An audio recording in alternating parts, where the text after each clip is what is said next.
ma belle-mère est venue avec sa maîtresse enceinte. Prenez 175 000 $, partez.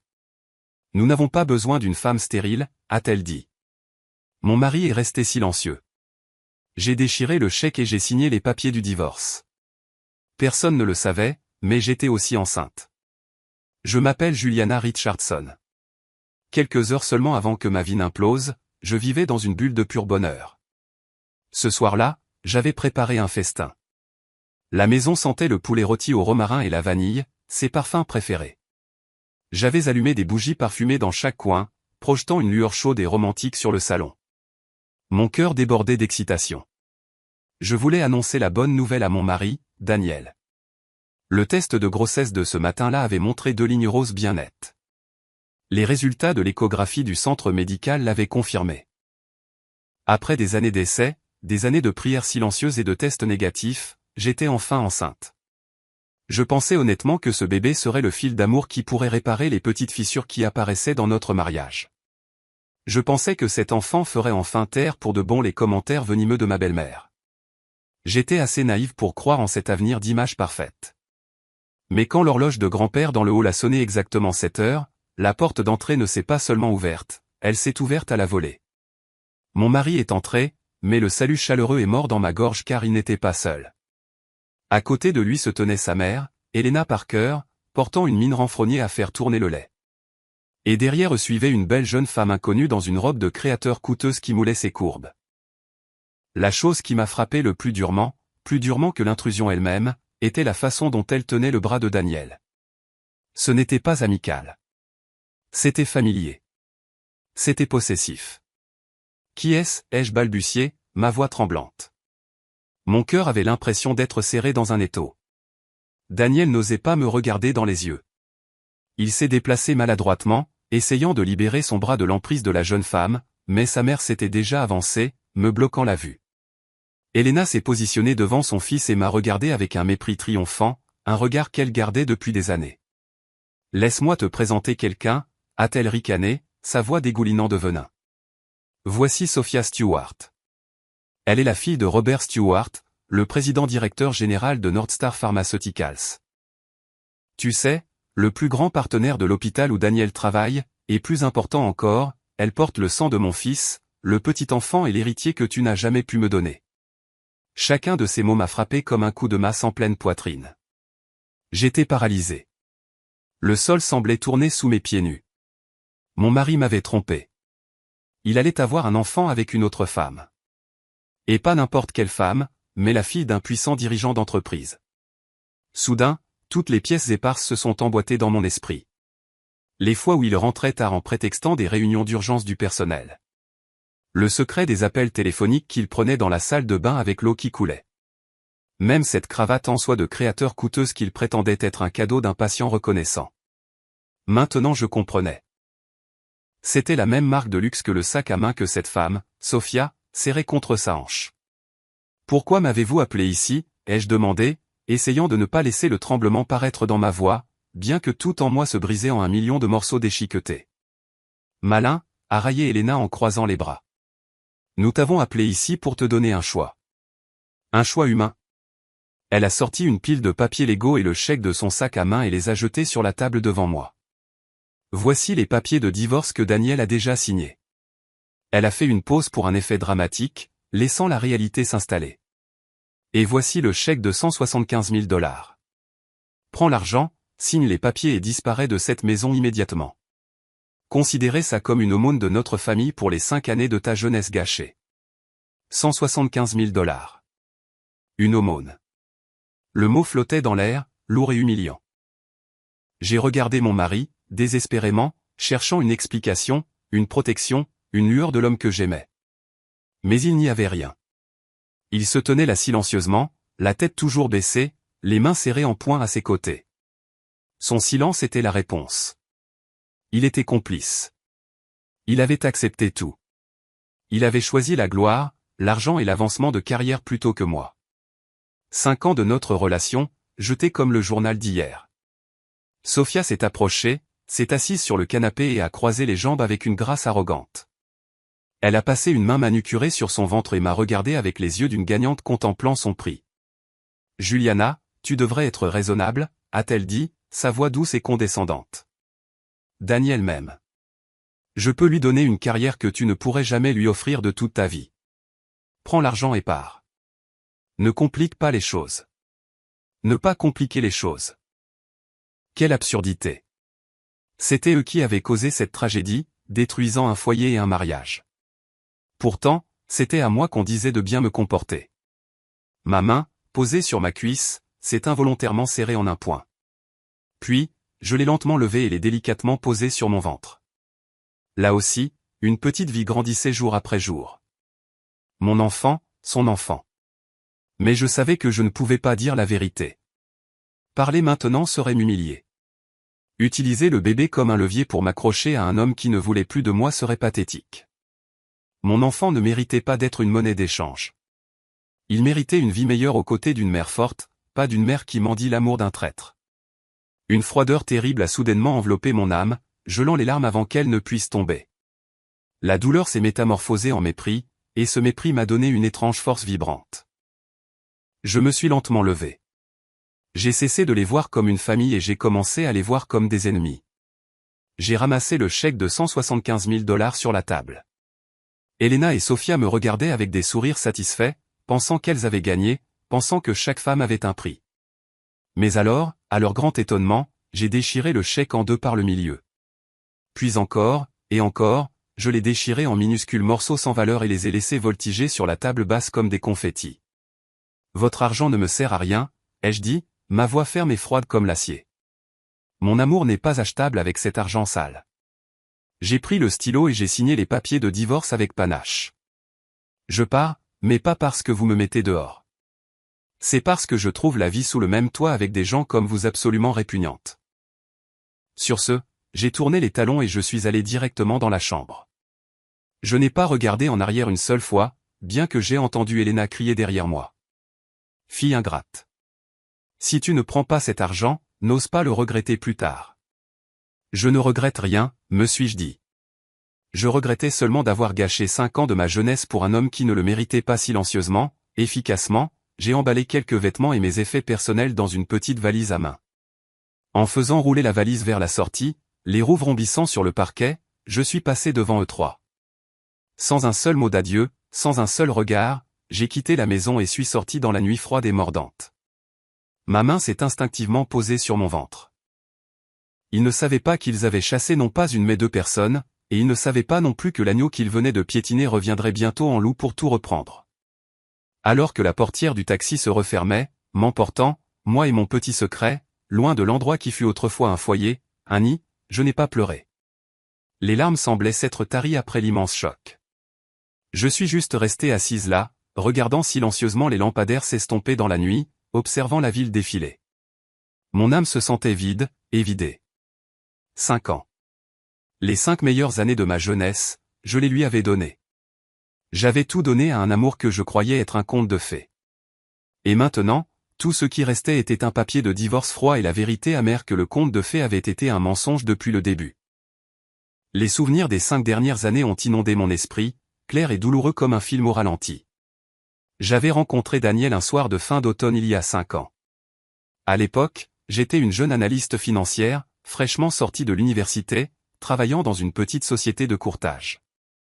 Il était un jeune médecin résident dernière année de formation à l'hôpital universitaire où j'allais pour un examen de routine. J'ai été impressionné des 7 premières rencontres. Ce n'était pas seulement son bel aspect, bien qu'il fût charmant, mais c'était le dévouement et la chaleur qui émanaient de ses yeux. Au milieu du chaos d'un hôpital bondé, il était le seul qui m'écoutait patiemment et expliquait en détail mon état de santé. Ses mains étaient douces et professionnelles. Il avait un sourire si gentil, un sourire qui semblait capable de dissiper toutes les inquiétudes et les peurs d'un patient. Après ce premier rendez-vous, nous nous sommes croisés plusieurs autres fois à la cafétéria de l'hôpital. Puis la conversation a commencé. Il m'a parlé des dures gardes de nuit, de la pression brutale de la profession médicale et des pré-étudiants qui pesaient sur lui. Mais dans sa voix, il y avait toujours une passion brûlante, une soif de sauver des vies. Je lui ai parlé du monde aride des chiffres et des marchés boursiers. Il écoutait avec admiration, les yeux pleins de respect. « Tu es une femme si brillante, Juliana » avait-il dit. Être capable de comprendre des marchés aussi complexes est admirable. Notre amour est venu naturellement, s'épanouissant comme une fleur lente. Il s'est construit sur des dîners précipités après ses gardes, sur les repas faits maison que je lui apportais à l'hôpital dans des boîtes en plastique, et sur des textos quotidiens de soutien et d'attention. Il n'était pas riche.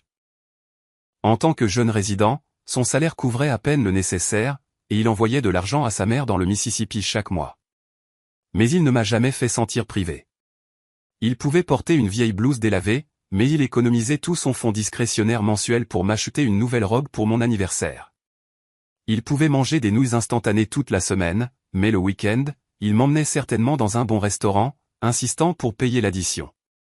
Il me tenait la main de l'autre côté de la table et disait « Juliana, je suis désolé. Je ne peux pas te donner la vie que tu mérites en ce moment. Mais crois-moi, dès que nous aurons traversé cette période difficile, je vais certainement te rendre heureuse.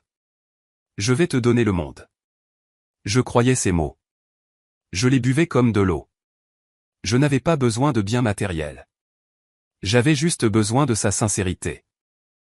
Mais je ne suis pas resté les bras croisés à le soutenir émotionnellement. J'ai utilisé ma compétence, une compétence que je n'avais jamais révélée à personne, pas même à lui, pour faire avancer secrètement sa carrière. Chers auditeurs, j'avais un secret. En apparence, j'étais juste une employée de bureau ordinaire avec un maigre salaire. Mais en réalité, j'étais une investisseuse anonyme en bourse, un fantôme dans la machine. C'était un talent inné que j'avais découvert à l'université. J'avais une intuition unique pour les chiffres, un pressentiment qui se trompait rarement. Je pouvais analyser et prédire les fluctuations du marché d'une manière étonnante. Avec le petit héritage que mes parents m'avaient laissé après leur accident mortel, j'avais secrètement investi. Au fil des ans, cet argent a grandi. Il s'est composé en une somme que beaucoup de gens ne pourraient pas gagner en 10 vies. J'étais assise sur une fortune. Je n'utilisais pas cet argent pour des voitures de luxe ou des pantouzes. Je continuais à vivre modestement parce que j'avais peur. J'avais peur que la richesse me change et terrifié qu'elle attire des gens peu sincères qui ne voulaient que mon compte en banque. Je voulais simplement trouver un homme qui aimait la vraie moi, la fille ordinaire nommée Juliana Richardson. Et quand j'ai rencontré Daniel, j'ai cru avoir trouvé cet homme. J'ai donc utilisé mon talent et ma fortune secrète pour être un tremplin pour lui. Il avait certainement du talent en tant que médecin, mais dans l'environnement politique complexe d'un grand hôpital, le talent seul est rarement suffisant. Il avait besoin d'opportunités. Il avait besoin de relations. J'ai secrètement utilisé mon fonds d'investissement, opérant sous une société écran et un nom différent, pour faire un don substantiel à son hôpital pour l'achat d'équipements de chirurgie robotique de pointe. En échange du don, je n'ai posé qu'une seule condition. L'hôpital devait créer des opportunités pour de jeunes médecins talentueux comme Daniel Parker de participer à des chirurgies majeures et d'être envoyés à l'étranger pour une formation avancée. L'opportunité est arrivée exactement comme je l'avais prévu. Il a été sélectionné pour une équipe qui effectuerait une chirurgie cardiaque compliquée, une opération auparavant réservée uniquement aux chefs de service. Il l'a maîtrisée brillamment.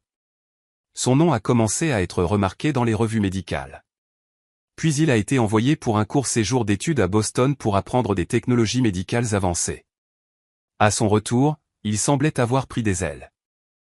Il a réussi une opération complexe après l'autre, sauvant de nombreux patients qui avaient été condamnés par d'autres médecins. Il est rapidement passé d'un simple résident à l'un des chirurgiens les plus jeunes et les plus talentueux du centre médical. Il était si heureux à cette époque. Il rentrait à la maison, m'étreignait et disait que tout était grâce à la chance et à mon soutien émotionnel constant. Il ne savait pas que la déesse de la chance était la fille même qu'il tenait dans ses bras. Je ne lui ai pas dit la vérité. Je ne voulais pas qu'il développe un complexe d'infériorité ou qu'il ait l'impression de ne pas avoir mérité son succès. Je voulais juste rester tranquillement en arrière-plan, témoin de son succès et de son bonheur. Je croyais naïvement que mon sacrifice silencieux serait récompensé par un amour éternel. Pendant 5 ans, j'ai nourri cet amour, alimentant sa carrière avec tout ce que j'avais. J'ai pavé la route parsemée de roses de mes propres mains, ne m'attendant jamais à ne pas être celle qui marcherait à ses côtés lorsqu'il mettrait enfin le pied sur ce chemin de gloire. Après que Daniel eut consolidé sa position à l'hôpital, nous avons décidé de nous marier. C'était la décision que j'attendais depuis si longtemps. Mais là, juste au début de notre éternité, les premières fissures dans notre histoire d'amour ont commencé à apparaître. Et la personne qui a créé ces fissures avec un ciseau et un marteau n'était autre que sa mère, Elena. Quand il m'a présenté à elle pour la première fois, elle m'a accueilli avec un sourire apparemment chaleureux.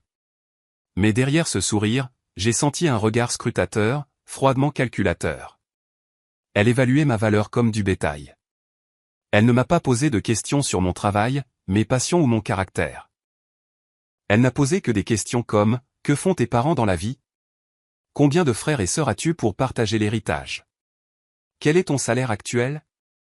Quand elle a découvert que j'étais orpheline et que je vivais modestement, le sourire s'est légèrement estompé de ses lèvres. À partir de ce moment-là, elle a commencé à s'immiscer dans notre relation. Elle appelait souvent Daniel, insinuant que je n'étais pas un parti convenable pour un homme de son statut grandissant. Elle disait, « Mon fils, tu es un médecin respecté maintenant. Le mariage ne consiste pas seulement à épouser qui tu aimes, mais qui est ta carrière. Cette fille est peut-être douce, mais avec son milieu, elle ne sera qu'un fardeau pour toi. Regarde la fille du directeur de la ville. Belle et de bonne famille. Si tu épouses quelqu'un comme ça, ta carrière n'avancerait-elle pas encore plus ?» Au début, Daniel me soutenait encore. Il se disputait avec sa mère, défendant notre relation. Il disait, « Maman, ne parle pas comme ça. J'aime Juliana pour ce qu'elle est, pas pour autre chose. Je n'ai besoin de l'aide de personne. Je peux y arriver tout seul. » Ces mots m'ont profondément ému. Je croyais que notre amour était assez fort pour surmonter tous les préjugés et la cupidité. Mais ensuite, une autre figure a émergé qui a tout changé. C'était Sophia Stewart. En tant que fille unique de Robert Stewart, le PDG de Northstar Pharmaceuticals, elle était de la royauté américaine dans le monde médical. Northstar était le partenaire stratégique et le plus grand sponsor de l'hôpital où travaillait Daniel. Sophia était belle, vive d'esprit et incroyablement arrogante. C'était une femme habituée à obtenir tout ce qu'elle voulait quand elle le voulait. Et cette fois, elle voulait Daniel. Elle le poursuivait ouvertement, sans honte. Même s'il était un homme marié, elle utilisait des tactiques qu'une fille ordinaire comme moi ne pourrait jamais concurrencer. Elle lui offrait des montres de créateurs coûteuses et des costumes sur mesure. Elle utilisait les contacts de son père pour créer des opportunités de prise de parole qu'il ne pouvait refuser sous prétexte de réunions d'affaires. Elle l'invitait constamment dans des restaurants d'élite et des country clubs prestigieux. Elle lui montrait un autre monde, un monde de pouvoir, de gloire et d'influence, un monde qu'il n'avait jamais connu en grandissant dans le Mississippi. Plus important encore, elle a frappé en plein cœur des ambitions de sa mère. Elena s'est réjouie comme un chercheur d'or qui aurait trouvé le filon mer en apprenant que Sophia était la fille d'un dirigeant d'entreprise. Elle voyait Sophia comme le ticket d'or, le passe-partout qui pourrait ouvrir la porte d'un avenir brillant pour son fils. Elle a commencé ouvertement à essayer de les rapprocher, ignorant la bague au doigt de son fils. Elle invitait souvent Sophia à dîner, la traitant encore plus chaleureusement que son propre fils. En revanche, elle devenait de plus en plus cruelle et méchante envers moi. Chaque fois que j'étais là, elle mentionnait intentionnellement Sophia. Elle la louait sans cesse puis se tournait vers moi juste pour remuer le couteau dans la plaie. Elle disait, « Voilà une femme de bonne famille, belle, capable et avec des relations. Si mon Daniel l'épouse, un coup de fil de son père et il aura une clinique privée de luxe instantanément au lieu de se plier en quatre à travailler pour les autres. » Ces mots étaient comme un poison à action lente qui s'infiltrait dans la conscience de Daniel jour après jour. Un homme d'origine modeste qui s'était tant battu pour atteindre sa position actuelle se voyait soudain offrir un raccourci vers le sommet. Et lentement, douloureusement, je l'ai vu mordre à l'hameçon. Comment un mariage meurt-il ? C'est rarement une explosion soudaine. C'est une lente suffocation. Ça se passe dans le silence entre deux personnes assises sur le même canapé. Ça se passe quand il arrête de te regarder dans les yeux. Daniel a changé progressivement, séduit par le monde scintillant que Sophia Stewart faisait miroiter devant lui. Au début, ce n'était que des nuits tardives à l'hôpital ou des dîners de réseautage qu'il prétendait essentiels pour sa carrière. Mais ensuite sont venues les odeurs. Il rentrait à la maison sentant non pas le savon antiseptique de l'hôpital que je connaissais si bien, mais un parfum cher et entêtant, quelque chose de musqué et de floral qui restait sur son col. J'ai vu les messages textes qui étaient trop courts, les appels téléphoniques qu'il prenait dans l'autre pièce, chuchotant à voix basse que je n'étais pas censé entendre. Mon cœur se brisait au ralenti jour après jour angoissant. Mais je n'ai pas crié. Je n'ai pas jeté de vase ni exigé la vérité. J'ai ravalé ma fierté et je suis restée silencieuse, espérant que ce n'était qu'une phase. Je me disais que les hommes perdent parfois leur chemin quand l'ambition les aveugle, et que si je l'aimais assez, il se souviendrait des vœux que nous avions faits il y a 5 ans. Je voulais être le havre de paix vers lequel il finirait par revenir. Mais l'espoir est une chose dangereuse quand l'homme que vous aimez s'est déjà désengagé. La distance entre nous est devenue un canyon. Daniel, le gentleman que j'ai épousé, l'homme qui laissait des post-it sur le miroir de la salle de bain pour me dire que j'étais belle, avait disparu. À sa place, il y avait un étranger froid obsédé par le statut. Il n'était plus seulement un médecin. Il était un arriviste entraîné dans le tourbillon de la haute société par Sophia et son puissant père. Ses excuses sont devenues des insultes à mon intelligence. Des chirurgies d'urgence qui n'existaient pas. Des réunions d'actionnaires à minuit. Mais j'ai vu la vérité sur les réseaux sociaux. Des amis de Sophia publiaient des photos d'eux à des galas ou dans des restaurants 5 étoiles du centre-ville. Sur ces photos, Daniel la regardait avec une faim qu'il ne m'avait pas montrée depuis des années. C'était comme si 1000 aiguilles me perçaient la poitrine chaque fois que je faisais défiler une photo de riant autour d'une coupe de champagne pendant que j'étais assise à la maison à attendre avec un dîner froid. J'ai essayé d'être parfaite. J'ai cuisiné ses plats préférés, gardé la maison impeccable et porté les vêtements qu'il aimait autrefois. Je pensais que si je pouvais juste être l'épouse parfaite, il reviendrait à la raison. Mais mon silence ne l'a pas réveillé. Il ne l'a qu'enhardi. Il a arrêté de se cacher. Il rentrait à 2 heures du matin, des taches de rouge à lèvres sur sa chemise, et quand j'essayais de toucher son bras, il me repoussait avec un soupir d'épuisement. Et puis il y avait sa mère. Helena Parker ne cachait pas son dédain. Elle regardait mon mariage s'effondrer avec un sourire satisfait, jetant du sel sur mes blessures ouvertes. Chaque fois que Sophia venait chez nous sous prétexte d'affaires, Helena m'appelait comme une servante. Elle me faisait verser le thé, couper les fruits et les servir, me forçant à les regarder flirter dans mon propre salon. Elle voulait me briser. Elle voulait que je me sente petite. Je me souviens qu'elle a dit à Sophia juste devant moi que j'étais douée pour les tâches domestiques et que je ferais une bonne aide pour l'avenir de la famille.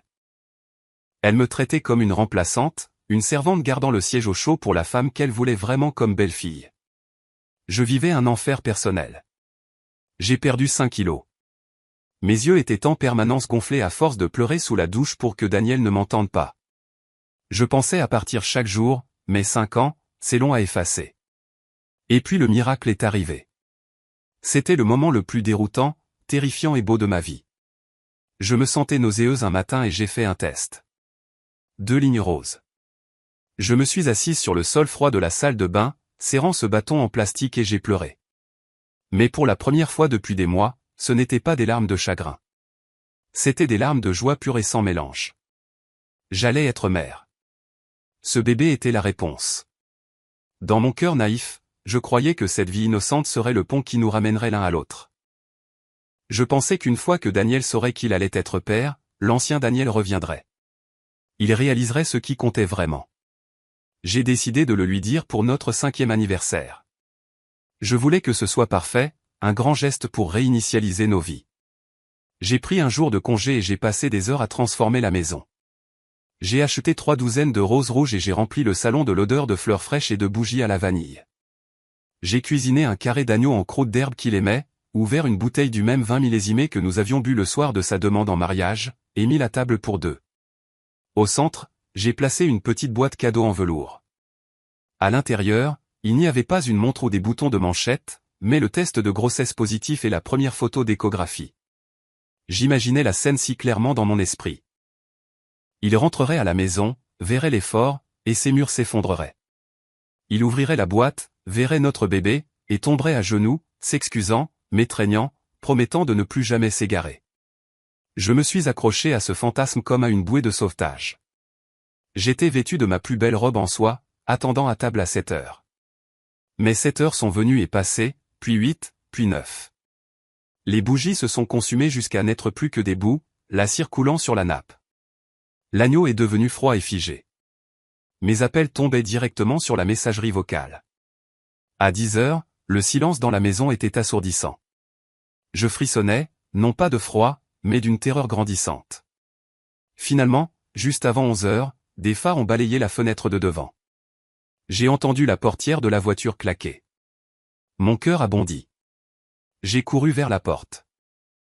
Un sourire plaqué sur mon visage, prêt à lui pardonner son retard.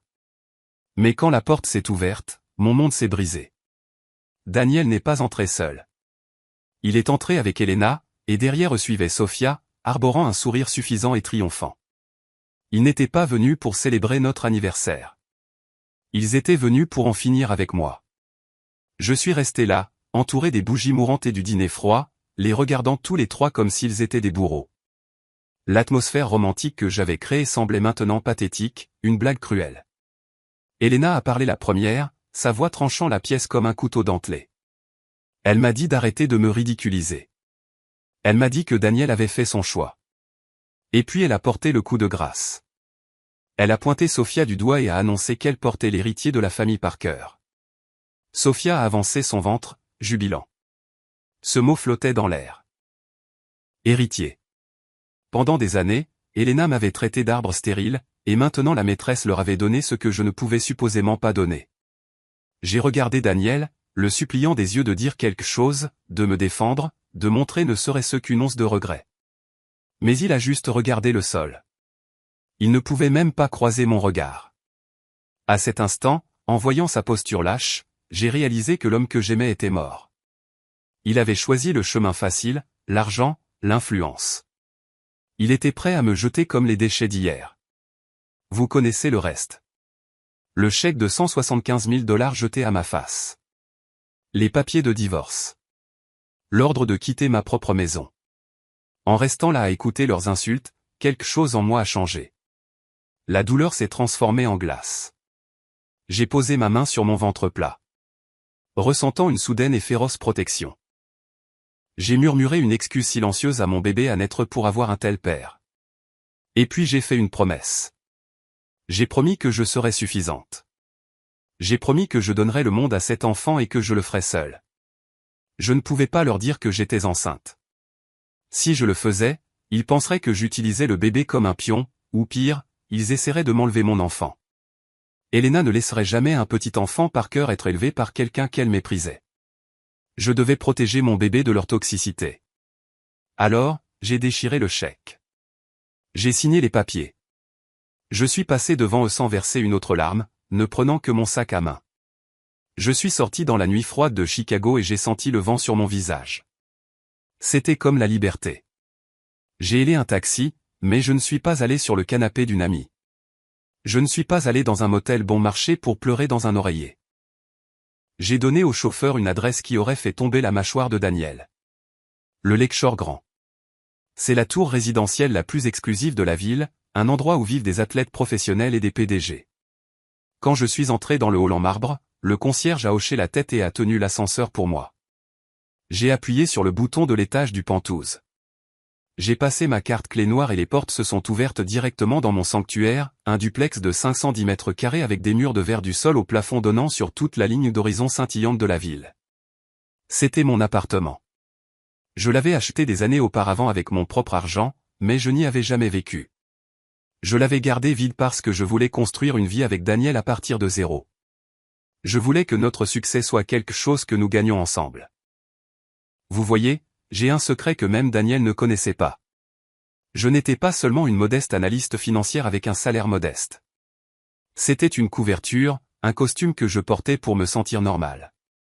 En réalité, je suis une baleine en bourse, une investisseuse fantôme.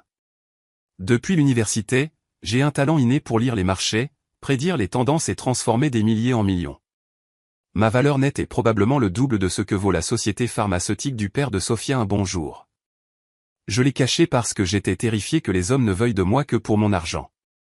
Je voulais être aimé pour Juliana, pas pour mon portefeuille. Je pensais que Daniel était le bon.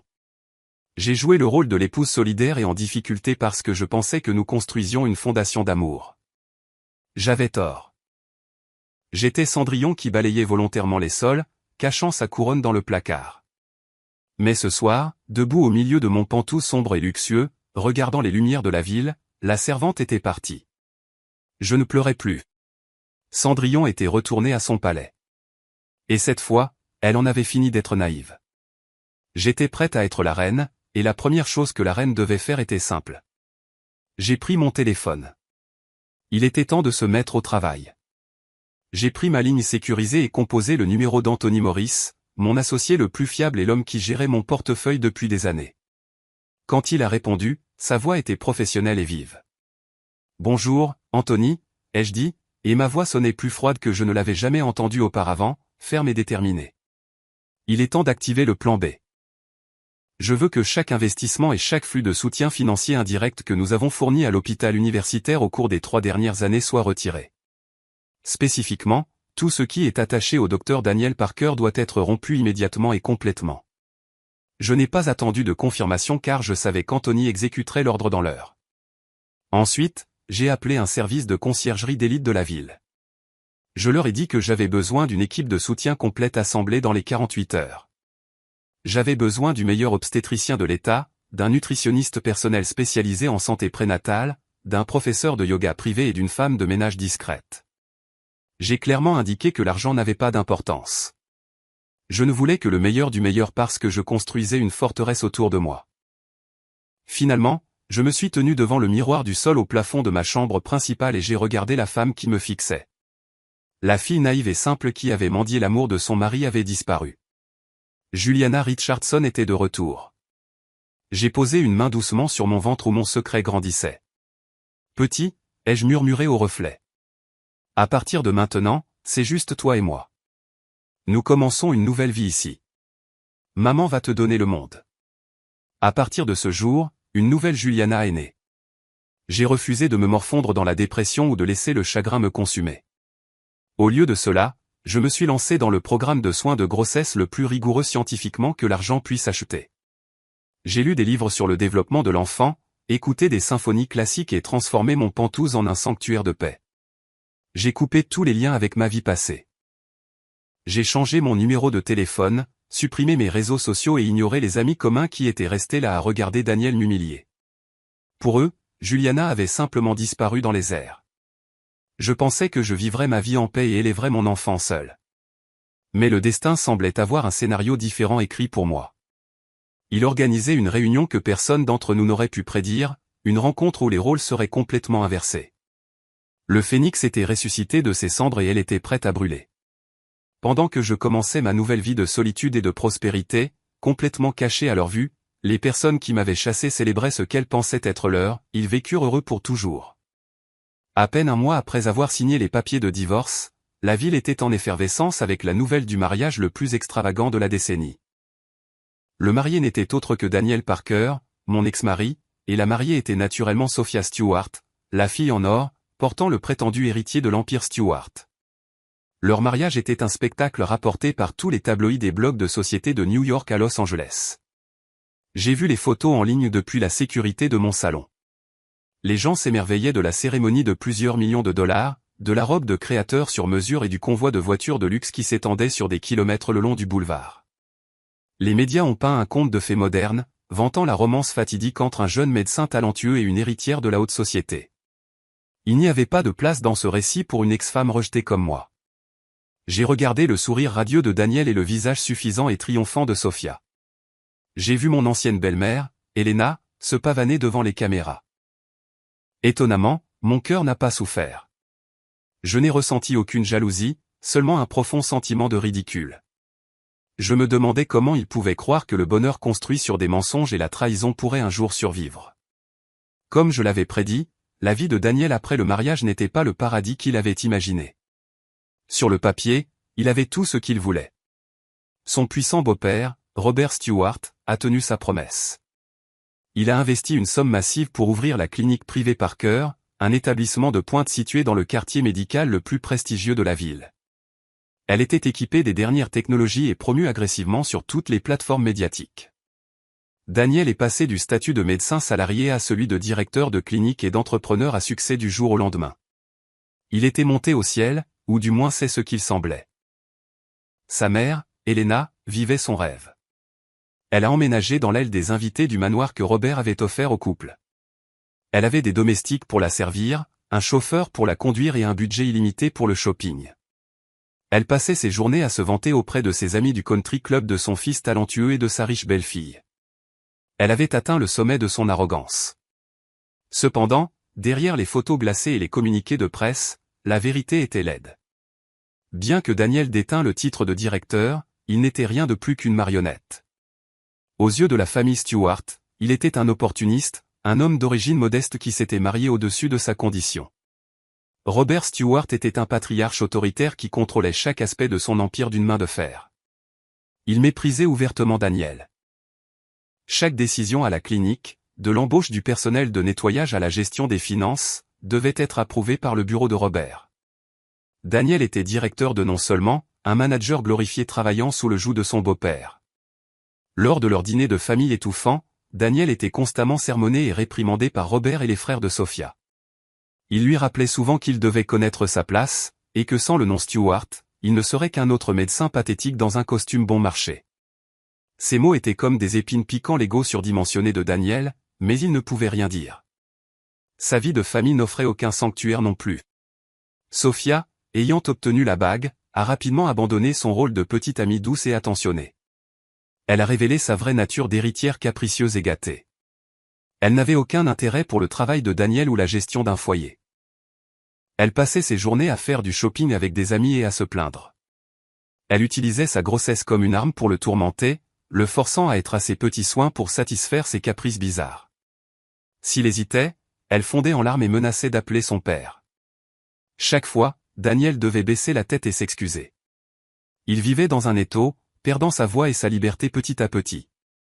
Tard dans la nuit, quand Sophia était enfin endormie, Daniel sortait sur le balcon et fumait dans le noir.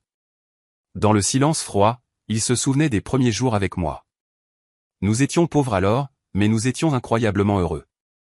Il se souvenait des dîners modestes que je cuisinais, de la chaleur de notre petit appartement et de mon soutien silencieux et indéfectible. Il a réalisé trop tard qu'il avait jeté un diamant pour ramasser une pierre. Mais il avait choisi ce chemin, et il n'y avait pas de retour en arrière possible. Il ne pouvait que serrer les dents et continuer sa performance. Il ne savait pas que ce n'était que le début de sa chute.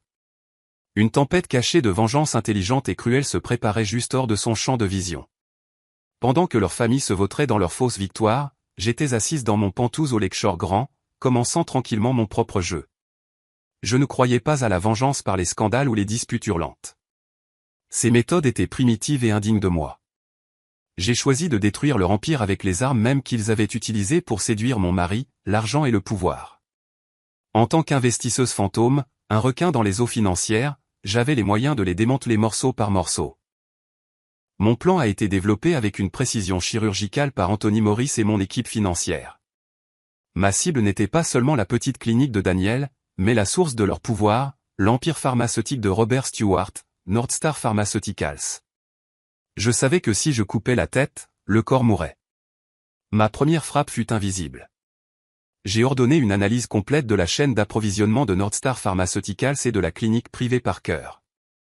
Nous avons découvert une faiblesse critique. Ils dépendaient fortement de fournisseurs étrangers pour leurs équipements médicaux avancés et leurs composés pharmaceutiques spécialisés. Ils comptaient sur quelques contrats exclusifs avec des fabricants européens. C'était leur talon d'Achille. J'ai donné instruction à mon fonds d'investissement de lancer une campagne d'acquisition discrète en utilisant un réseau de sociétés écrans pour masquer mon identité. C'était une guerre coûteuse, mais j'avais des milliards à ma disposition. En seulement 2 mois, je suis secrètement devenu l'actionnaire majoritaire de 3 grandes entreprises européennes de dispositifs médicaux et de 2 grands laboratoires pharmaceutiques suisses, ceux-là même sur lesquels Northstar comptait. Avec les atouts en main, j'ai commencé à resserrer l'étau. En tant que nouvel actionnaire majoritaire, j'ai émis des directives pour revoir les stratégies de distribution. J'ai exigé que ces entreprises suspendent temporairement toutes les livraisons d'équipements et de médicaments de nouvelle génération sur le marché américain, citant la nécessité de restructurer et de trouver de nouveaux distributeurs exclusifs. Naturellement, le nouveau distributeur serait une société que je possédais. La crise d'approvisionnement a commencé presque immédiatement. La clinique de Daniel a été la première et la plus durement touchée. Ils venaient d'ouvrir et leur campagne marketing promettait la technologie la plus avancée au monde. Mais maintenant, leurs commandes étaient rejetées ou retardées indéfiniment. Les scanners CT et les échographes 4D qu'ils avaient promis aux patients restaient en attente. Les médicaments spécialisés contre le cancer et les derniers médicaments cardiaques ont soudainement disparu de leur inventaire. Les retombées ont été catastrophiques. Les patients qui avaient payé des milliers de dollars pour des forfaits de santé premium étaient furieux lorsque la clinique ne pouvait pas livrer. Les avis ont chuté et les procès ont commencé à s'accumuler. Daniel courait partout comme un homme possédé, essayant de trouver des fournisseurs alternatifs, mais c'était inutile. Tous les acteurs majeurs étaient sans le savoir sous mon contrôle. Il n'avait aucune idée que l'ennemi invisible qui étouffait la vie de son entreprise était l'ex-femme qu'il avait rejetée. Le géant pharmaceutique de Robert n'était pas en meilleure forme.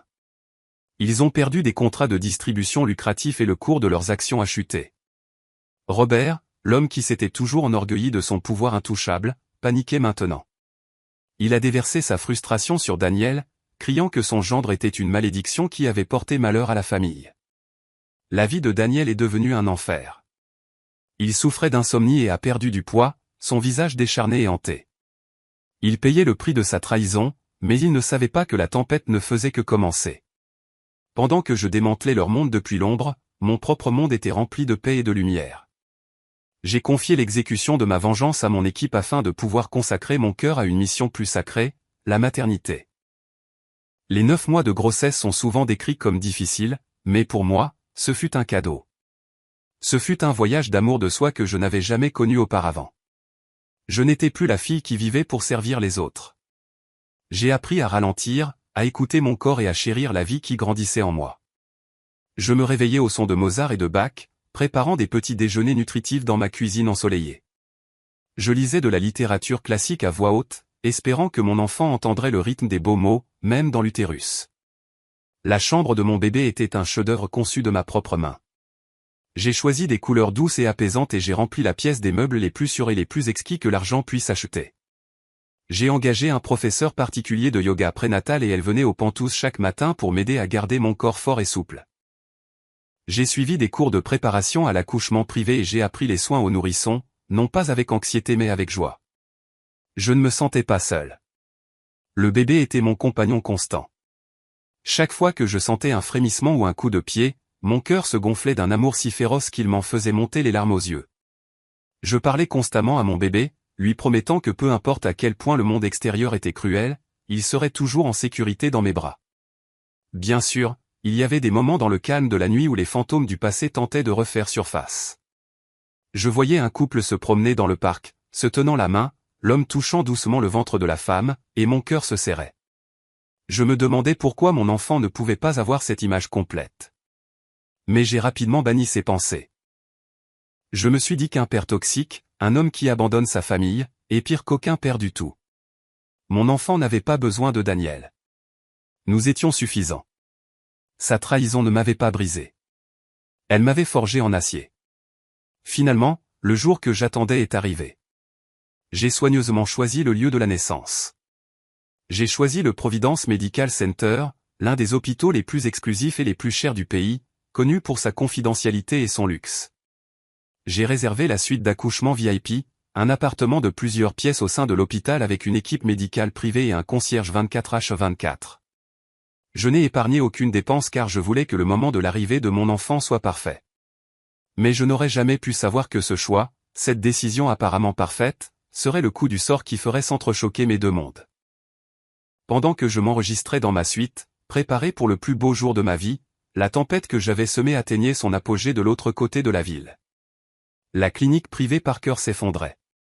La crise d'approvisionnement s'était transformée en tsunami.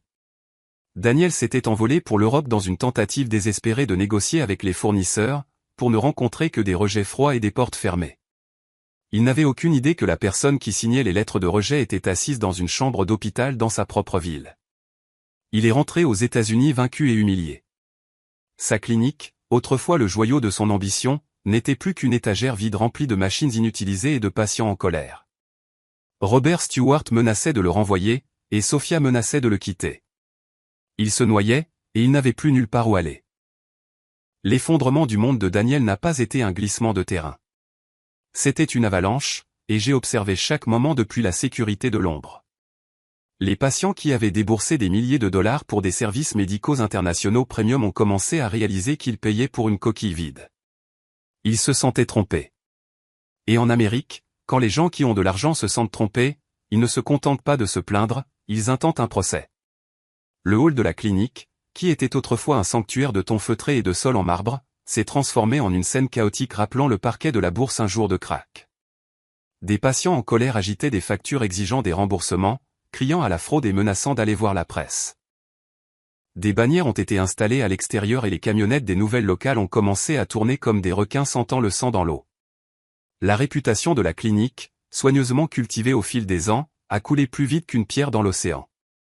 Les spécialistes talentueux que Daniel avait débauchés des meilleurs hôpitaux avec des promesses de bonus massifs ont commencé à quitter le navire.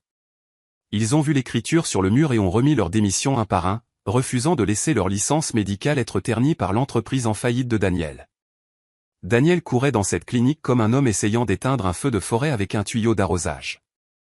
Il essayait frénétiquement de calmer les patients furieux, de retenir le personnel clé et de trouver de nouveaux fournisseurs pour l'équipement essentiel dont je l'avais privé d'accès.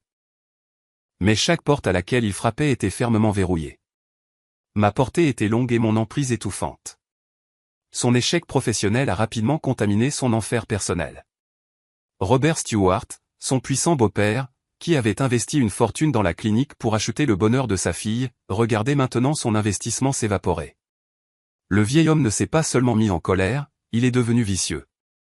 Pendant les dîners de famille au domaine des Stewart, Robert déchaînait sa fureur pendant que Daniel restait assis là à regarder son assiette. « Tu es un échec, Daniel » rugissait-il en frappant sa main sur la table en acajou. « Je t'ai donné une mine d'or, et tu l'as transformée en un gouffre. Tu n'es qu'un parasite qui se nourrit du nom de ma famille. » Et Sophia, sa princesse épouse, n'était plus la douce maîtresse adoratrice qu'elle avait été. Quand elle a vu le statut de son mari s'effondrer, elle est devenue aussi froide que la glace. Les voitures de luxe et les virées shopping sans fin étaient menacées, et c'était le seul langage qu'elle parlait. Elle le regardait avec un pur dégoût, lui demandant comment il pouvait se montrer dans leurs cercles sociaux. « J'ai perdu toute crédibilité auprès de mes amis à cause de toi, sifflait-elle. Si tu ne règles pas ça, ne t'attends pas à ce que je reste pour la tournée de la pauvreté. » Les personnes même qui avaient élevé Daniel au ciel s'unissaient maintenant pour le pousser dans l'abîme de l'humiliation. Il réalisait l'amère vérité que j'avais apprise il y a longtemps. Il ne l'avait jamais aimé. Pour les Stewart, il n'était qu'un outil. Une pièce d'échec à déplacer pour leur convenance. Tant qu'il était utile, ils le gâtaient. Mais au moment où il a flanché, ils étaient prêts à le jeter comme les déchets d'hier. Puis est venu le coup final. Northstar Pharmaceuticals a commencé à plier sous la pression du marché orchestré par mon fonds d'investissement. Les cours des actions ont chuté et pour sauver son propre empire, Robert Stewart a pris la décision d'entreprise impitoyable de couper les branches mortes. Il a forcé la faillite de la clinique de Daniel. En l'espace de quelques mois, Daniel est passé du Golden Boy du monde médical à un paria en faillite. Il a été jeté sans cérémonie du bâtiment qu'il dirigeait. La banque a saisi le manoir, et Sophia, fidèle à ses menaces, l'a quitté après une dispute hurlante que les voisins ont probablement entendue à 3 pâtés de maison. Elle lui a dit que le bébé qu'elle portait n'était plus un héritier d'une dynastie, mais un fardeau qu'elle ne voulait pas. Daniel était vraiment tombé du ciel en enfer. Il a été forcé de retourner dans un appartement exigu avec sa mère, Elena, faisant face à la réalité étouffante de ses choix. Il avait poursuivi la gloire et l'argent et l'avait tenu un bref instant pour ensuite perdre ce qui comptait vraiment. Il avait perdu un amour sincère. Il avait perdu une femme qui aurait traversé le feu pour lui. Et il avait perdu un enfant dont il ne connaissait même pas l'existence. Dans l'obscurité silencieuse de ce petit appartement, mon image a commencé à le hanter. Il se surprenait à se demander où j'étais et comment je vivais, sans jamais deviner que l'ex-femme qui lui manquait soudainement était l'architecte de sa destruction. La vie, cependant, a un sens de l'ironie qu'aucun scénariste d'Hollywood ne pourrait inventer. Nous pensons que nous sommes les joueurs dans le jeu, mais souvent nous ne sommes que des pièces déplacées par le destin. Je pensais que nos lignes avaient définitivement divergé, que je vivrais en paix avec mon bébé pendant qu'il paierait pour ses péchés et sa misère. Mais le destin a décidé que nous devions une dernière rencontre, une confrontation où la vie et la mort étaient en jeu. C'est arrivé un mardi soir, alors que l'horloge sonnait 6 heures. J'étais sur mon tapis de yoga dans mon penthouse, essayant de trouver un peu de zen avec de la musique classique, quand la première contraction m'a transpercé. Ce n'était pas une fausse alerte. C'était la vraie. Mon fils avait décidé de faire sa grande entrée en avance. Anthony, mon assistant, était un roc. Il n'a pas bronché. Il a immédiatement appelé la ligne directe du Providence Medical Center où j'avais réservé le forfait naissance diamant. Tout était censé être parfait. J'avais la suite présidentielle réservée et le docteur William Nelson, l'un des meilleurs obstétriciens de la côte est, était prévu pour accoucher mon bébé. Le trajet en ambulance était un flou de sirènes et de lumière de la ville défilant derrière les fenêtres. J'étais allongé sur le brancard, me mordant la lèvre pour ne pas crier, serrant mon ventre et murmurant des promesses à mon fils à naître. Tout ira bien, petit. Maman est là. J'essayais de rester calme, faisant confiance à la somme exorbitante que j'avais payée pour des soins de première qualité. Mais comme on dit, l'homme propose et Dieu dispose. Quand nous sommes arrivés, on m'a informé que le docteur Nelson avait eu un grave accident de voiture sur l'autoroute et qu'il ne viendrait pas. La panique a commencé à s'installer. Le directeur de la clinique m'a rencontré personnellement, essayant de calmer les choses. Il m'a assuré qu'ils avaient un plan d'urgence. Nous avons fait appel à notre nouveau chirurgien, m'a-t-il dit, sa voix suintant d'une assurance forcée. Il vient de nous rejoindre d'un grand hôpital de Boston. Il est brillant et a traité des cas bien plus complexes que celui-ci. Vous êtes entre les meilleures mains, mademoiselle Richardson. Nous bipons le docteur Parker immédiatement. Docteur Parker. Le nom était assez courant pour ne pas être enregistré comme une menace, juste une étiquette générique pour l'homme qui nous sauverait. Dans les affres des contractions, je n'avais pas la capacité mentale de faire le lien. J'ai juste hoché la tête, les laissant me conduire dans la salle d'accouchement VIP. C'était plus une chambre d'hôtel 5 étoiles qu'un hôpital, mais j'ai à peine remarqué les comptoirs en marbre ou la vue sur la ligne d'horizon de la ville. Les infirmières grouillaient autour de moi, branchant des moniteurs et vérifiant mes signes vitaux. Je les entendais chuchoter sur la chance que le docteur Parker soit de garde et sur le nombre d'opérations difficiles qu'il avait déjà réussi depuis son embauche. La porte s'est ouverte et un homme en blouse bleue est entré. Il portait un bonnet chirurgical et un masque qui couvrait la majeure partie de son visage, ne laissant que ses yeux visibles. Il se déplaçait avec une autorité vive qui commandait la pièce. Il ne m'a pas adressé un mot au début, claquant simplement des doigts pour avoir le dossier du patient. Il l'a scanné rapidement. Patiente Juliana Richardson, 30 ans, 39 semaines, présentation par le siège, rupture des os. Il a lu les détails à haute voix d'une voix profonde et familière qui m'a fait parcourir un frisson plus froid que la climatisation. C'était une voix que je ne pourrais jamais oublier, même si je vivais 1000 ans. Mon corps s'est figé. La douleur de la contraction a été momentanément éclipsée par le choc pur. Tremblante, j'ai levé la tête de l'oreiller et j'ai regardé dans les yeux du médecin. Ils étaient d'un brun profond avec une pointe de tristesse, mais actuellement vifs de concentration. C'étaient les yeux devant lesquels je m'étais réveillé pendant 5 ans. Daniel, ai-je murmuré le nom, ma voix à peine audible par-dessus le bip du moniteur cardiaque. Le médecin a tressailli comme s'il avait été physiquement frappé. Sa tête s'est relevée brusquement du dossier, et il m'a regardé droit dans les yeux. Pendant un instant, l'univers a semblé cesser de s'étendre. La distance professionnelle dans ses yeux s'est brisée, remplacée par un regard de stupéfaction absolue. Le porte-bloc a glissé de ses mains gantées et a claqué sur le sol carrelé, des papiers s'éparpillant partout. Juliana, a-t-il haleté. Sa voix s'est brisée, dépouillée de toute son autorité médicale. Comment est-ce possible que ce soit toi? L'ironie était suffocante. La seule personne capable de nous sauver, moi et mon enfant, en ce moment critique, était Daniel, mon ex-mari, l'homme qui m'avait trahi et que j'avais systématiquement détruit. Après avoir perdu sa propre clinique et avoir été mis sur liste noire par les relations de la famille Stewart, il avait manifestement sauvé sa carrière en prenant un poste de salarié ici. Il essayait de renaître de ses cendres, ignorant que l'incendiaire était allongé sur le brancard devant lui. Le silence a envahi la pièce.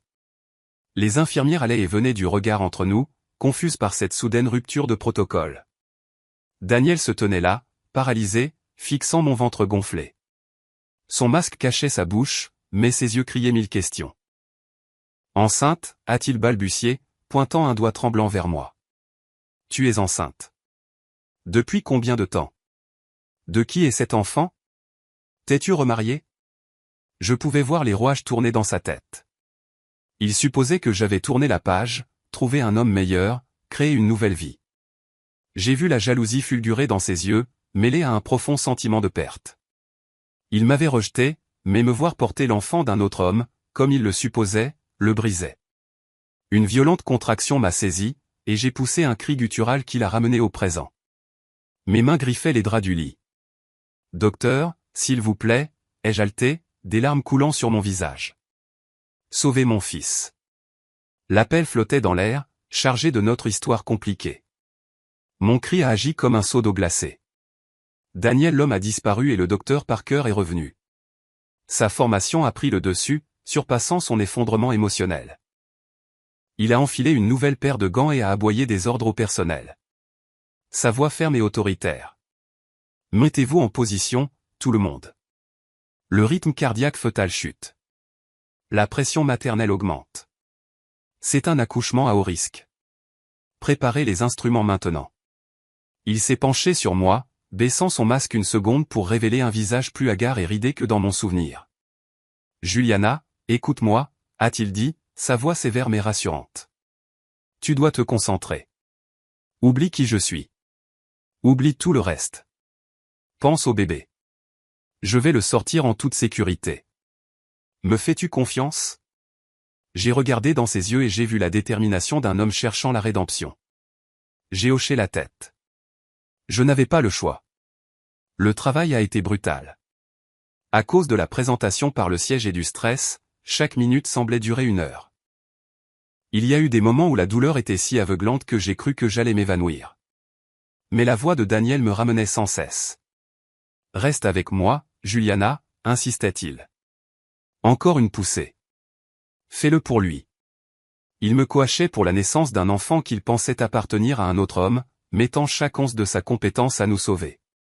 Finalement, avec un dernier effort cataclysmique, un cri a percé l'air. C'était le plus beau son que j'ai jamais entendu.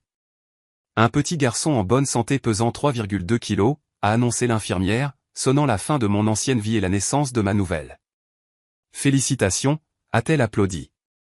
Je me suis effondré sur l'oreiller, sanglotant de soulagement. Mais la pièce était silencieuse. J'ai levé les yeux pour voir Daniel debout, immobile, tenant le bébé enveloppé dans une serviette blanche. Il fixait le visage du nourrisson avec une expression de choc total. Il regardait du bébé à moi et de retour au bébé. La ressemblance était indéniable. La forme des yeux, le nez, la courbe des oreilles.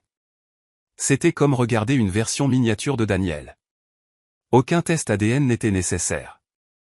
La biologie venait de crier la vérité à travers la salle d'accouchement. Ce garçon, a-t-il murmuré, sa voix tremblant si fort que les mots sortaient à peine. Il me ressemble tellement. Il m'a regardé, ses yeux se remplissant d'un espoir désespéré et d'une prise de conscience écrasante. Juliana, dis-moi la vérité. Cet enfant est-il le mien? Je ne lui ai pas répondu avec des mots. Je lui ai juste offert un sourire fatigué et triste. Ce silence était plus fort que n'importe quel aveu. Daniel s'est effondré. Il n'était plus un médecin. Il était un père, réalisant qu'il avait tout manqué. Il avait abandonné sa femme alors qu'elle portait son héritier. Et maintenant, il avait mis au monde son propre fils dans un monde qu'il avait failli détruire. Il est tombé à genoux à côté de mon lit, berçant toujours le bébé comme s'il était en verre. Ses épaules tremblaient de manière incontrôlable alors qu'il commençait à pleurer. C'était le cri et rocailleux d'un homme dont l'âme est en train d'être déchirée. Pardonne-moi, a-t-il sangloté dans les draps stériles. Pardonne-moi, Juliana. Pardonne à ton père, mon fils. L'équipe médicale se tenait autour de nous dans un silence gêné, ne sachant où regarder. Ils assistaient à une tragédie et à un miracle tout à la fois.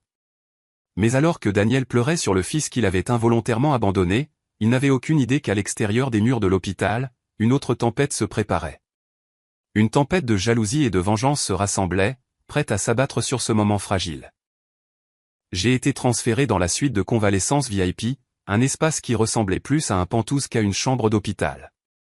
Mais alors que j'étais là, tenant mon fils, je savais que ce n'était que l'œil du cyclone. La suite de convalescence VIP du Providence Medical Center était un sanctuaire de silence et de lumière douce. Tout dans la chambre murmurait le luxe, des draps à haute teneur en fil à la fenêtre expansive qui encadrait les jardins bien entretenus de l'hôpital en contrebas et le bleu vif et plein d'espoir du ciel américain au-dessus. Mon fils, un minuscule miracle à la peau rose et rougie, reposait paisiblement dans un berceau juste à côté de mon lit. Il bougeait légèrement dans son sommeil, ses petits poings se serrant et se desserrant comme s'il rêvait d'attraper des étoiles. Mon corps était lourd, endolori et complètement épuisé par le travail. Mais mon esprit se sentait plus léger que l'air. Je l'avais fait. Contre toute attente, à travers chaque trahison et chaque nuit solitaire, j'avais mis cet enfant au monde en toute sécurité. Toute la douleur des derniers mois, les humiliations et les complots semblaient se dissoudre comme de la brume au moment où je regardais son visage endormi. Mais je n'étais pas seul. Daniel Parker n'avait pas quitté la chambre après avoir rempli son devoir de médecin. Il se tenait dans le coin le plus éloigné, portant toujours sa blouse, traînant comme un fantôme, hantant la scène de son propre crime. Ses yeux étaient fixés sur nous, sur le bébé dont il ignorait l'existence jusqu'à ce matin. Il y avait une faim désespérée dans son regard, un mélange de remords profond et un désir terrifiant de s'approcher, de tendre la main et de toucher le fils qu'il avait engendré. Pourtant, il restait enraciné sur place, paralysé par la connaissance qu'il avait perdu le droit d'être ici. Chaque fois que je jetais un coup d'œil dans sa direction, il baissait la tête, incapable de croiser mon regard, écrasé par le poids de sa propre culpabilité. Il a essayé de balbutier des excuses, des phrases fragmentées qui mouraient dans l'air. Mais je ne lui ai pas répondu. Ce n'était plus seulement de la colère. C'était que les mots semblaient inutiles. Le silence entre nous était lourd de choses qui ne pourraient jamais être dédites. Cependant, cette paix fragile n'était que l'œil du cyclone. La tempête que j'avais anticipée a finalement éclaté, et elle était plus violente et absurde que même moi n'aurais pu le prédire. Dans un hôpital, les secrets voyagent plus vite que les germes. La rumeur selon laquelle le docteur Daniel Parker, le mari de la riche héritière Sophia Stewart, avait accouché un bébé pour une patiente VIP qui s'est avérée être son ex-femme, s'était répandue dans les couloirs comme une traînée de poudre. Peut-être qu'une infirmière l'avait murmuré dans la salle de pause. Ou peut-être que le destin a juste un sens de l'humour cruel. Peu importe comment c'est arrivé, la nouvelle a atteint Elena et Sophia. Et pour elle, ce n'était pas une coïncidence. C'était une déclaration de guerre. La porte de ma suite ne s'est pas simplement ouverte. Elle a été projetée avec une violence qui a fait trembler les murs, sans frapper ni demander la permission. Elena et Sophia ont fait irruption comme deux furies, leurs visages tordus par une rage qui frisait la folie. Elena était cramoisie de fureur, son tailleur de créateur habituellement impeccable paraissant débraillé, tandis que Sophia, très enceinte et titubant dangereusement sur des talons qu'elle n'aurait pas dû porter, semblait prête à tuer. Son maquillage était maculé et ses yeux brillaient d'une haine qui voulait me consumer tout entière. Toi! Comment oses-tu te montrer ici encore? A crié Elena, sa voix aiguë et résonnant dans le couloir extérieur, faisant probablement se figer chaque médecin et patient de l'étage. Mon fils t'a déjà jeté de nos vies. Comment oses-tu t'accrocher à lui comme un parasite? Quel sale tour as-tu utilisé pour qu'il accouche ton bébé? Penses-tu que parce que tu as réussi à rassembler assez d'argent pour cette chambre que tu es quelqu'un? Tu n'es rien d'autre qu'une renarde sans vergogne. Sophia a titubé agressivement vers le lit, ignorant Daniel dans le coin. Elle m'a regardé avec un pur venin puis a jeté un regard dégoûté à mon fils endormi. Tu as vraiment eu un garçon.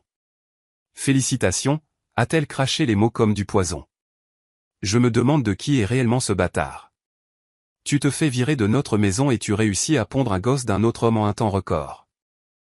Tu travailles vite ou as-tu manigancé ça? Essaies-tu d'utiliser ce bâtard illégitime pour détruire ma famille, pour essayer de voler Daniel de nouveau? Elle m'insultait, ce que je pouvais supporter. Mais ensuite, elle a insulté mon enfant innocent, un bébé qui ne savait rien des péchés de son père ou de la cruauté du monde. Le sang a commencé à bouillir dans mes veines, chaud et féroce. Je pouvais endurer leurs attaques sur mon caractère, mais je ne les laisserais pas dire un seul mot de mal contre mon fils. J'ai serré les dents et j'ai forcé mon corps endolori à s'asseoir, la douleur postpartum s'enflammant vive et chaude, mais ce n'était rien comparé au feu dans mon cœur. Sortez immédiatement, ai-je dit, ma voix tremblant de rage contenue. C'est un hôpital, pas un marché où vous pouvez crier comme des banchers. Des scandales. Aujourd'hui, je vais t'apprendre une leçon que tu n'oublieras jamais, a hurlé Elena, repoussant une infirmière qui s'était précipitée pour essayer de désamorcer la situation. Tu penses que tu peux te cacher dans une chambre VIP. Ne rêve pas de récupérer Daniel de ma belle-fille. Elle porte mon petit-fils, le véritable héritier. Toi et ton bâtard illégitime n'avez aucune chance. Maman. Sophia, qu'est-ce que vous faites? Daniel, qui était resté figé par le choc, a finalement semblé se réveiller. Il s'est précipité en avant, se plaçant entre les femmes et mon lit, écartant les bras comme un bouclier. C'est un hôpital. Baissez la voix immédiatement. Vous devez partir maintenant. Tu oses la défendre?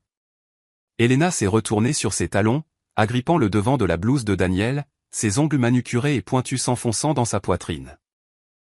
Sais-tu que toute la ville se moque de nous à cause d'elle? Ils disent que tu couches avec ton ex-femme. Tu es mon fils. Agis comme tel, assez, a crié Daniel, un son de pur désespoir que je n'avais jamais entendu de sa part auparavant. Pour la première fois de sa vie, il élevait la voix contre la mère qu'il avait contrôlée pendant des décennies. J'ai assez souffert. J'ai fait des erreurs. J'ai tout perdu à cause de vous aussi. Je ne veux plus en faire. Maman, Sophia, sortez. Je n'irai nulle part tant que je n'aurai pas appris à cette créature une leçon de décence, a hurlé Sophia. La jalousie l'avait complètement privée de sa raison. Elle a poussé Daniel de côté avec une force surprenante et s'est jetée vers le berceau où reposait mon fils. Le bébé, surpris par le bruit, a commencé à pleurer. Elle tendait la main vers lui, ses intentions floues mais terrifiantes. N'ose pas, avons-nous crié, Daniel et moi, à l'unisson. J'ai ignoré la douleur déchirante dans mon abdomen et j'ai essayé de passer mes jambes par-dessus le bord du lit pour protéger mon enfant. Mais juste au moment où la main de Sophia était à quelques centimètres du berceau, une voix froide comme l'acier a tranché l'hystérie. Arrêtez. Immédiatement. La pièce est devenue mortellement silencieuse. Tout le monde s'est figé et s'est tourné vers la porte. Se tenait là un homme dans un costume noir impeccable tenant une mallette en cuir. Son expression était grave et autoritaire. C'était Anthony Morris, mon avocat personnel et mon bras droit. Il n'était pas venu seul. À ses côtés se trouvaient 2 officiers en uniforme de la police municipale et 2 gardes de sécurité privés qui semblaient pouvoir déplacer des montagnes. L'apparition soudaine d'un conseil juridique et des forces de l'ordre a aspiré l'oxygène de la pièce. Elena et Sophia ont reculé, leur bravade s'évaporant instantanément. Vous, qui êtes-vous? Pourquoi êtes-vous ici? A balbutié Elena, la peur remplaçant son arrogance. Anthony n'a même pas accusé réception de sa question. Il est passé directement devant elle pour aller vers Sophia, qui se tenait figée près du berceau. Il a sorti un dossier épais et une tablette de sa mallette. Vous êtes Sophia Stewart. Correct, a demandé Anthony, sa voix dépourvue de chaleur. Je suis l'avocat représentant un investisseur majeur de Northstar Pharmaceuticals. Nous avons compilé des preuves irréfutables que votre père, Robert Stewart, et sa société se sont livrés à des activités frauduleuses massives. Cela inclut la fabrication et la distribution de médicaments contrefaits et une évasion fiscale s'élevant à des centaines de millions de dollars. Quoi? La mâchoire de Sophia est tombée, son visage se vidant de toute couleur. Vous mentez. Mon père dirige une entreprise honnête. Vous le calomniez. La calomnie exige que la déclaration soit fausse, a dit Anthony avec un sourire narquois. Il a tapoté l'écran de sa tablette et l'a retourné. Elle diffusait une vidéo granuleuse mais claire de Robert Stewart acceptant une mallette pleine d'argent d'un fonctionnaire du gouvernement. Toutes les preuves, y compris les registres financiers, la surveillance vidéo et les témoignages, ont déjà été remises au procureur de la République. Au moment où nous parlons, des agents fédéraux exécutent des mandats de perquisition dans les bureaux et les maisons de votre père. Il a ensuite tourné son attention vers les policiers. Quant à Sophia Stewart et Elena Parker, elles sont entrées illégalement dans la chambre d'une patiente, ont troublé la paix et se sont livrées à du harcèlement. Ma cliente souhaite porter plainte dans toute la mesure de la loi. Le monde de Sophia s'est désintégré en quelques secondes. Elle a reculé en titubant et s'est effondrée sur le sol, réalisant que son père, l'empire pharmaceutique, son argent et sa fierté avaient tous disparu. Elena se tenait tremblante, ses yeux parcourant la pièce alors que les pièces du puzzle se mettaient enfin en place. La faillite de la clinique de Daniel, la chute soudaine de la famille Stewart. Rien de tout cela n'était de la malchance. Derrière tout cela se trouvait une main invisible, une force terrifiante qui avait orchestré leur ruine, et cette force était la belle-fille modeste et silencieuse qu'ils avaient jetée comme un déchet. La police s'est avancée, lisant à Elena et Sophia leurs droits. Sophia a commencé à crier hystériquement, incapable de traiter la réalité de sa misère. Elena, cependant, est devenue silencieuse. Ses yeux sont devenus vitreux et vides. Elle m'a regardé alors que l'officier la guidait vers la porte, son expression un mélange complexe de haine et de terreur. « Qui es-tu vraiment » a-t-elle murmuré. Je n'ai pas répondu. Je l'ai juste regardée avec un regard qui tenait à la fois de la pitié et de la glace. Elle ne le saurait jamais vraiment. Alors qu'elles étaient emmenées, le chaos s'est retiré, ne laissant que moi, le bébé et Daniel dans la pièce. Daniel se tenait là, pâle et tremblant. Il avait été témoin du démantèlement complet de sa vie.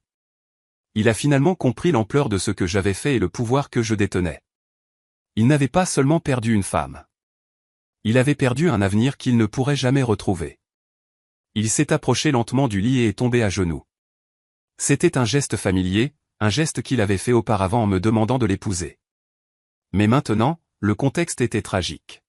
« Juliana » a-t-il murmuré, les yeux rouges et pleins de larmes. « Je comprends tout maintenant.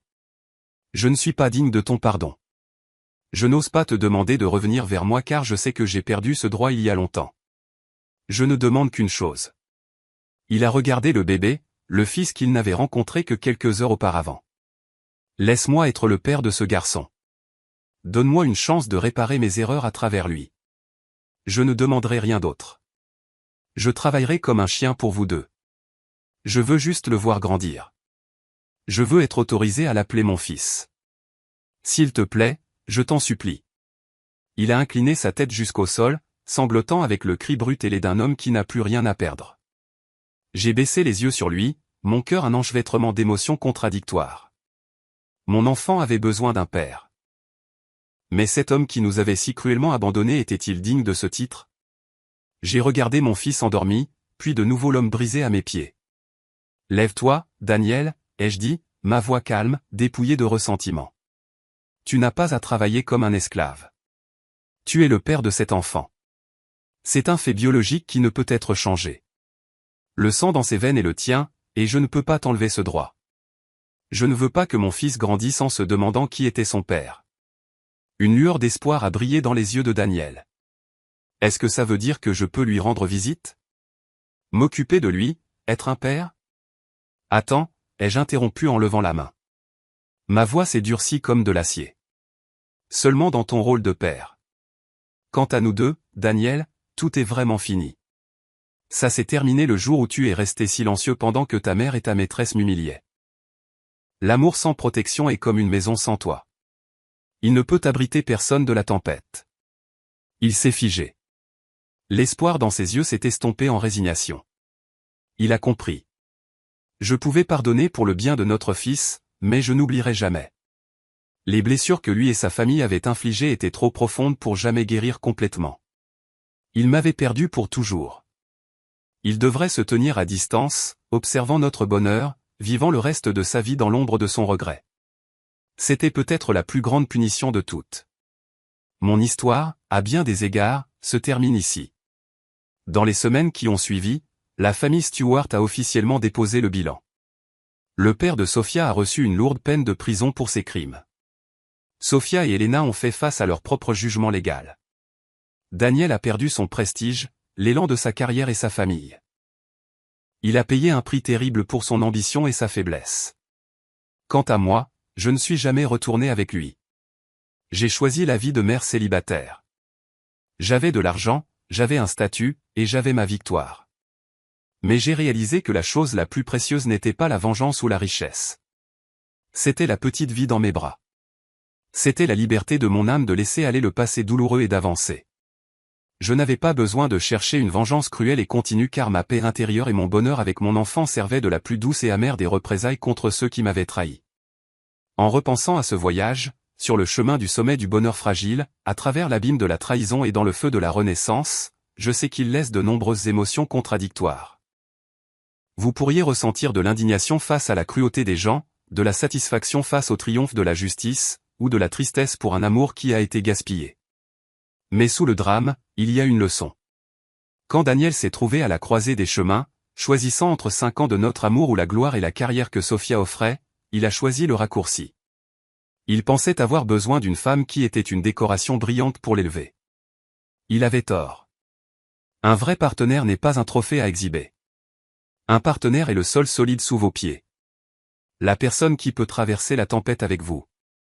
J'étais ce sol pour lui, mais il était trop aveugle pour le voir jusqu'à ce que la terre s'effondre sous lui. Que cela soit un rappel. Le mariage n'est pas une transaction commerciale. Vous ne pouvez pas peser l'affection sur une balance contre le gain matériel. L'argent et la gloire peuvent être perdus et retrouvés une douzaine de fois. Mais une personne qui vous aime vraiment, qui vous voit et vous soutient quand vous n'avez rien, une fois que vous perdez cette personne, vous ne la retrouverez peut-être jamais. La solitude de Danielle est le prix de cette leçon. J'avais un secret. J'étais riche et talentueuse, et je l'ai caché pour voir si j'étais aimée pour qui j'étais. J'ai eu ma réponse. Maintenant, j'ai mon fils, et je m'aime moi-même, et c'est plus que suffisant. En y repensant maintenant, alors que je suis assise ici dans la nurserie silencieuse, berçant mon fils endormi, j'ai l'impression d'avoir vécu 2 vies complètement différentes. Certains pourraient dire que j'ai été stupide de jouer le rôle d'une humble femme au foyer alors que j'étais en fait assise sur une fortune. Ils pourraient dire que je me suis tourmentée en comptant mes sous et en faisant un budget pour les courses alors que j'aurais pu acheter tout le supermarché sans sourciller. Mais au fond de moi, je sais que mon désir était pur. Je ne voulais pas d'un mariage construit sur les fondations de mon compte en banque. Je voulais être aimée pour qui j'étais, pas pour ce que je pouvais fournir. Cette indépendance financière et intellectuelle que j'ai cachée si longtemps s'est avérée être mon arme la plus puissante lorsque la tragédie a finalement frappé. Quand Danielle m'a quitté pour une autre femme, je ne me suis pas effondré. Je ne l'ai pas supplié de rester, et je ne me suis pas accroché à sa jambe en pleurant. Pourquoi l'aurais-je fait? Je savais que je n'avais pas besoin de compter sur lui ou sur qui que ce soit d'autre pour survivre. J'avais les compétences, le caractère et les ressources pour reconstruire ma vie à partir de zéro. Ma renaissance des cendres n'était pas un miracle du ciel. C'était le résultat d'années de travail acharné, d'études tard le soir et de l'empire silencieux que j'avais bâti dans l'ombre. Et s'il y a un message que je veux transmettre à toutes les femmes qui m'écoutent en ce moment, c'est celui-ci. Ne placez jamais tout votre bonheur entre les mains d'un homme. L'amour est beau et important, mais ce n'est pas tout. Développez toujours votre esprit. Ayez toujours votre propre argent. Gardez toujours une partie de vous qui n'appartient qu'à vous. Car lorsque vous pouvez vous tenir sur vos 2 pieds, vous gagnez le pouvoir ultime qui est le droit de choisir. Même lorsque la tempête s'abat et même lorsque la personne en qui vous aviez le plus confiance vous trahit, vous ne vous briserez pas. Vous aurez la force de tout surmonter et de trouver la lumière, tout comme je l'ai fait. Peut-être que la leçon la plus humaine que j'ai apprise à travers cette épreuve n'était pas sur les affaires ou la vengeance, mais sur l'amour maternel et le pardon. Quand j'ai été confronté pour la première fois à la trahison de Daniel et à la cruauté de sa mère, Elena, et de sa maîtresse Sophia, je voulais du sang. J'ai choisi la vengeance. Et laissez-moi vous dire, ce fut une vengeance intelligente et satisfaisante. Anthony Maurice et moi avons systématiquement démantelé leur vie jusqu'à ce qu'ils perdent tout. Mais dans ce dernier moment, lorsque mes ennemis étaient métaphoriquement à genoux à mes pieds, je ne les ai pas complètement détruits. J'ai fait une pause. Pourquoi ai-je arrêté? À cause de cette petite vie qui respire doucement dans mes bras en ce moment. Mon fils a adouci mon cœur et m'a donné une raison d'être généreuse. L'amour sacré d'une mère a vaincu la haine d'une femme bafouée. J'ai réalisé que si la vengeance pouvait m'apporter une satisfaction temporaire, elle me maintiendrait piégé dans le passé, me noyant dans des émotions négatives pour toujours. Je ne voulais pas que mon beau et innocent garçon grandisse dans une atmosphère toxique de haine et de méchanceté.